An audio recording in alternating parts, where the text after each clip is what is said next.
So there is another data structure which we have to briefly cover only. So what we have covered is list. So mainly you will only be dealing with list. So most of the time, whatever data you want to deal with is usually arranged in the form of a list. So tuple is another built-in data structure.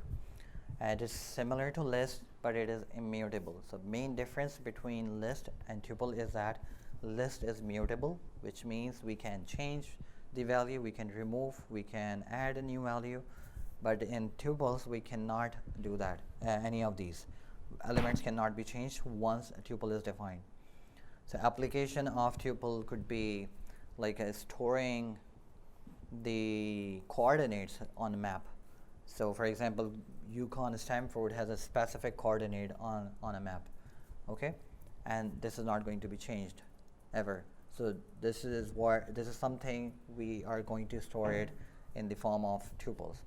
Similarly, when you enroll in a university, you will be given a specific ID. That specific ID was not going to change, okay. And it's a sequence type and supports sequence type functions. So the same sequence type function that we have just discussed can create by writing comma separated values enclosed in a. So we can simply, when you write 1, 2, 3, 4, it will create a tuple. Okay.